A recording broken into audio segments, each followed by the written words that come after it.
I am joined now by Kirk Hall, joining us from AWE. Kirk, are you on the line?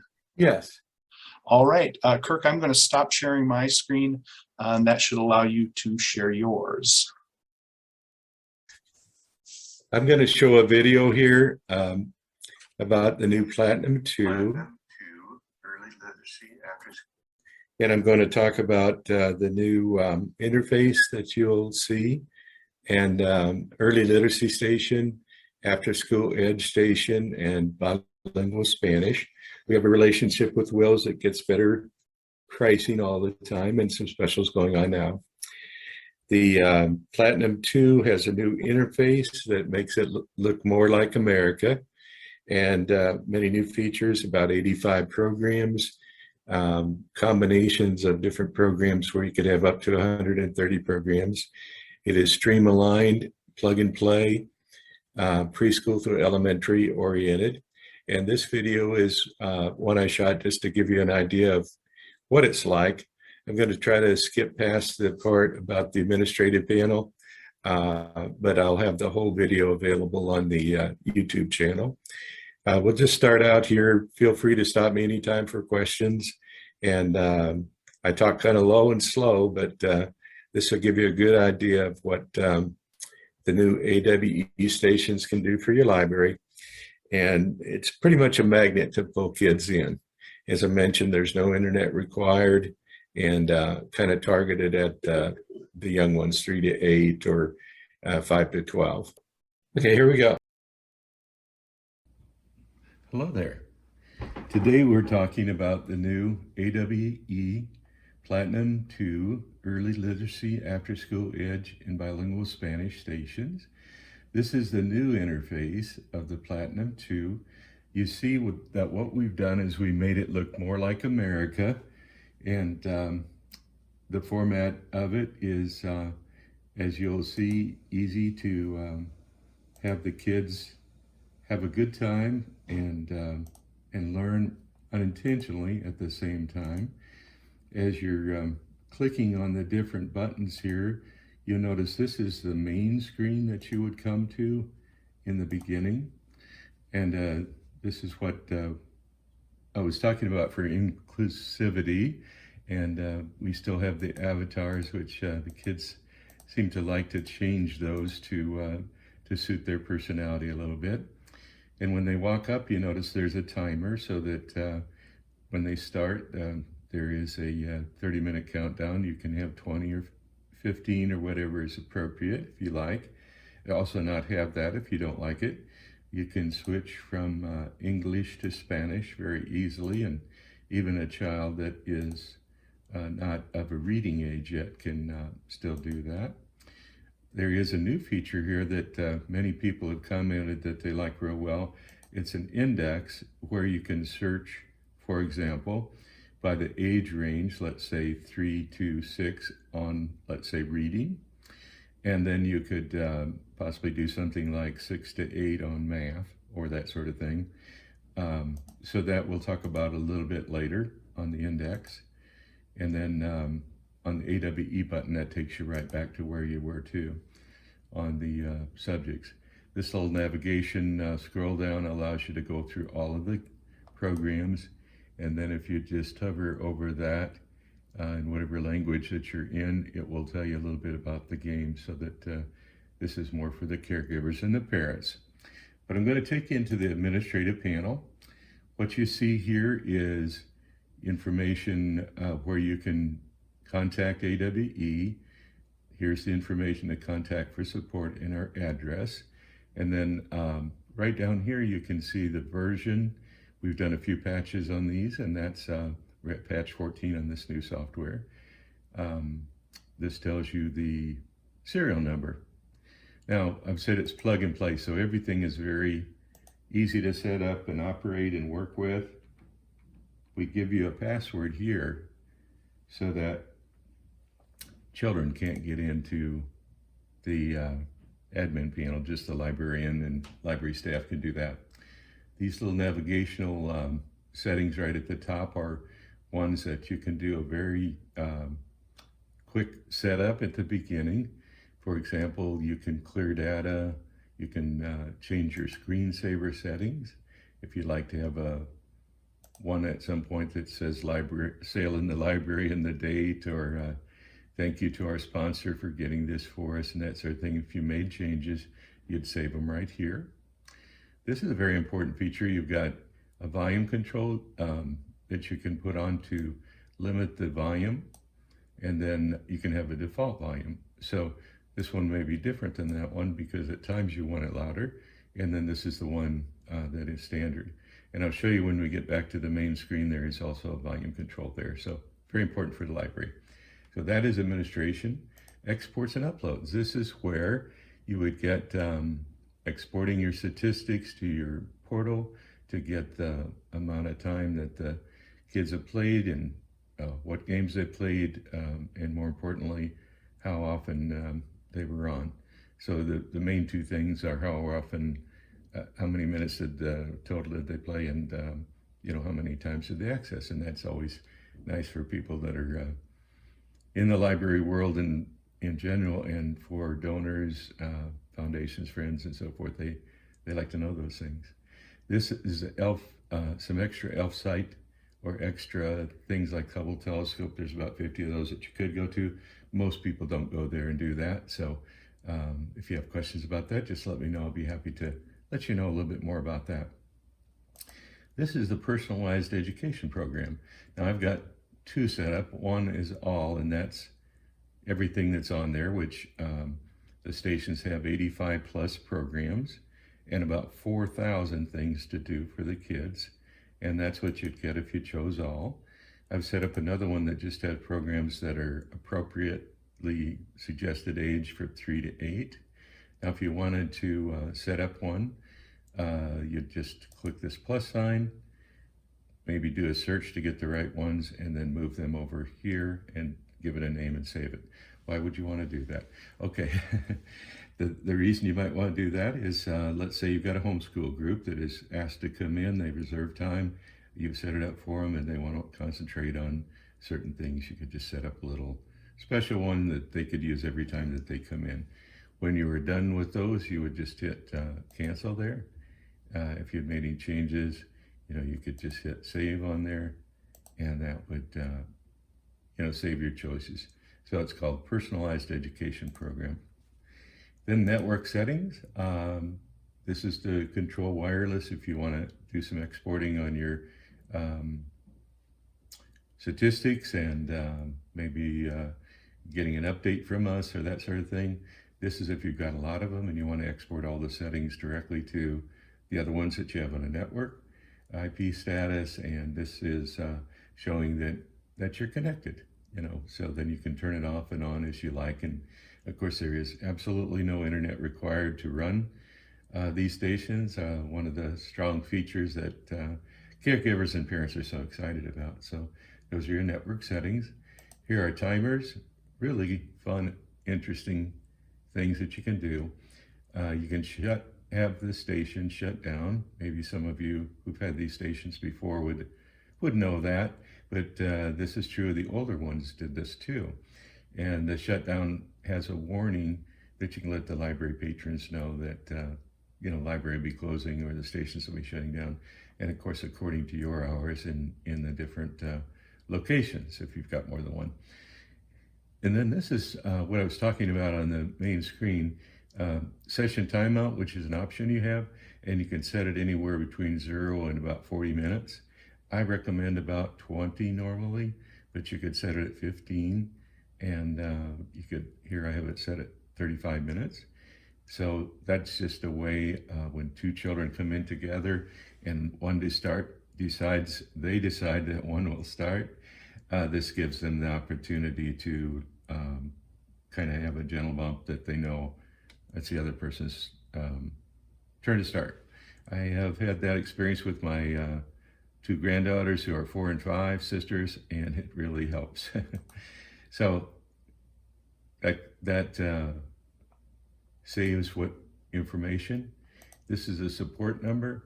You notice we have a remote connection now. We can remote in with your permission to do anything, inspect and make sure everything's running correctly. if you need that. And again, the support numbers are there. So to exit out, I just X there and I'm back in my screen. So I mentioned a volume control.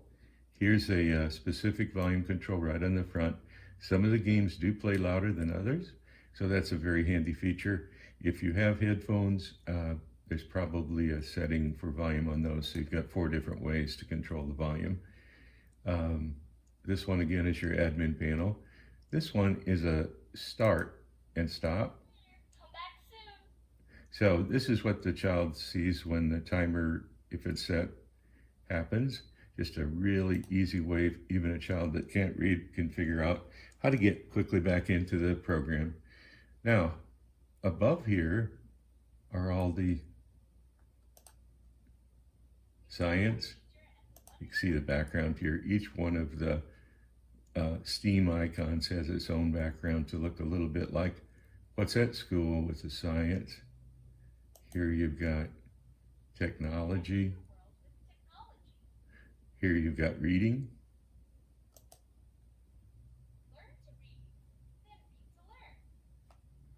Here you've got engineering. This one is art and music together. Really happy to have that back the way it is, and you can see all the different things. There is coding on these, different programs like Connect the Dots and Connect Diagonally. And again, this little icon, if you hover, will tell you what's involved, and it's really truly coding. This is on After School Edge, Cursive Writing Wizard. I'm going to show you this program. It is geared for those that are learning to trace or write the alphabet. It's my granddaughter's favorites, both of them. Probably started with them about 3.5, each one of them. They still enjoy it at 5. And you have either music, or you can turn that off. And then when they click that arrow, they have a little letter to trace. Obviously, you can do this on the screen with your finger. This is a touch screen. So then when the A is done, it'll spell out the word antelope. And then the antelope will do a short skit and bring in the B. Now this obviously can be done with the mouse also, but most small children are doing it with their finger. Here's a little feature we've brought in to help you if you want to get out of a program and there's no obvious exit. That just, you press your finger, a square appears, you draw a line straight down or a swipe, and takes you out of the program. Usually there's an X or an exit button, but if you're ever lost, you might have a little diagram right by the station so that even a child can learn that really easily. So here's all the programs again that are in art and music.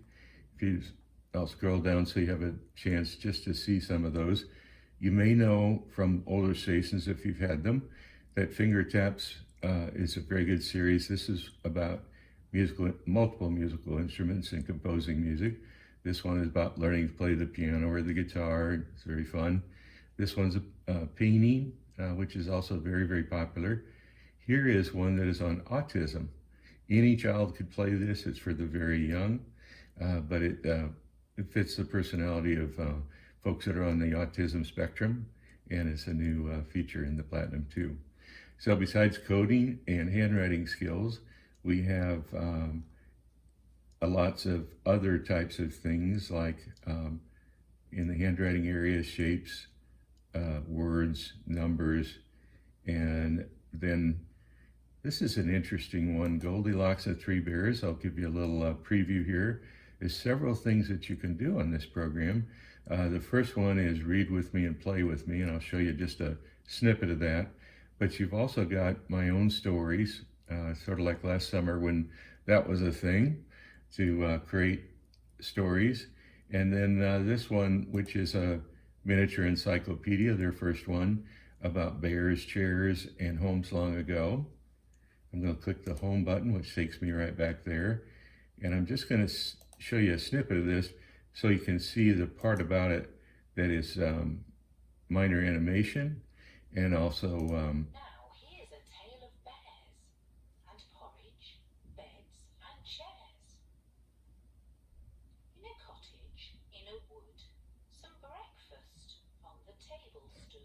a nice accent, reading it to them if they'd like to have it read. And it also is set up to teach them something. My oldest granddaughter, when she's 3.5, turned to me after having this read to her and said, "Grandpa, this is my favorite one. But why are the bears so mad all the time?" So you can see that at that age, they're still learning things and, helping them not only to learn to read, but to understand the world. Because she hadn't seen a lot of anger at home or at Sunday school and those kind of things. So we've looked a little bit at art and music. We've looked a little bit about alive alphabet tracing. Let's go over here to the reading part, and we'll choose a game called Sight Word Games. And this is, of course, a good one for vocabulary. Again, we're looking at kids at a very young age, and we're going to choose this one. Now, you can grab it, or I'm doing it with the cursor here. So it develops, missed it, developing drop and drag skills and click skills or hand skills on using a touchscreen, things that they're going to need to know.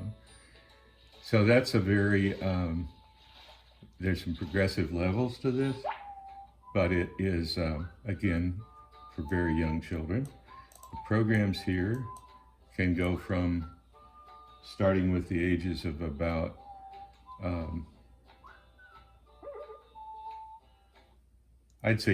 we say 2, but I say 3 and on up to 12 in some cases. Even higher than 12 would be involved in those. To change again from Spanish to English, it's very easy. We do have French, and that's primarily for Canada, is where where we're using those, where we have most of the customers with French. Let's take a look at math for a moment. But we'll get back to English for what I'm looking for here. And we're going to take a look at what kind of math games there are. There's just a lot of them, and some of them you'll see will actually fall under the other categories. But here's one I wanted to show you on Mathland that has quite a bit of variety to it, and it is adding, subtracting, multiplying, dividing, and that sort of thing, and many different levels. You see I've got it set here at 9-year-olds. You can change a lot of things as far as what you're doing in age groups on these. If you click here, you see that you can change the age and reset the game and do different things. But I'm going to stay right over here and just choose a simple game of Math Zone. And this one's addition. I've got it set at a low level, and it's competitive. You see you get a score from doing this. The gentleman there is asking for help, and now I'm going to play. 13 and 9 would be 22. 13 and 4 would be there. 15 plus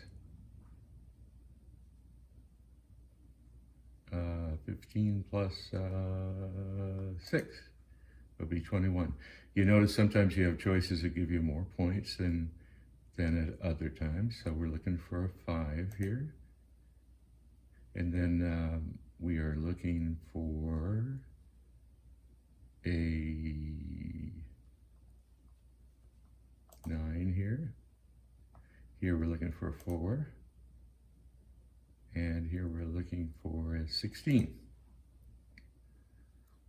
15 and 23 are 8. So you can do this with multiplication, you can do it with division, you can do it with, whoops, got that one wrong. So you get a score of 17, and then it loads it and shows you your score. You can do it with subtraction and other things. So there's really lots of things that you can do in this game, and that's just one of the math programs. Show you the exit out there again. Multiplication wrap is a lot of fun. Very fast-paced. Ultimate Math Invaders is one of those games where you can use the keyboard and learn keyboarding skills as far as that goes as well. And then one of the ones that is a lot of fun for Cursive, if you're doing the Cursive, is Writing Wizard. Certainly parochial schools and then some places such as Ohio require that to be the way it is. Kids really love these games that are for coding, but they're really, just join the dots, lots of puzzles and that sort of thing. So some common names. We did bring back, again, the Sesame Street, a lot, My Amazing Human Body, which is another one that's very popular. And then those other ones I showed you in art and music there as well. So this is a way to do the searches. Let's say you wanted to do 3-year-olds to 6-year-olds, and that the only subject you were interested in at the moment. And again, this is for caregivers rather than being for, the children are just going to grab a game and play. They really don't care about that. But anyway, this one then would show you ones that were related to reading and that were appropriate age skills for 3 to 6-year-olds. So it's plug and play. It's no internet required, stream aligned to match school. If you get both the early literacy and after school edge together, that'd be about 130 programs. You can get the English, a portion of the English or most of the English and bilingual Spanish together as well. So it provides a lot of entertainment without a lot of work for the librarian. And you'll find, as you already know, the kids will line up to play. Thanks so much for taking the time to go through this video. Please ask me questions of any kind, and have a good day. I certainly appreciate it, everyone. My name is Kirk Hall again. They have my numbers and contact information. My phone number is 913-268-7926. I'm a South Dakotan originally, but I'm here in Kansas and cover 17 states for AWE. Thank you. Have a good day. Thank you, Kirk.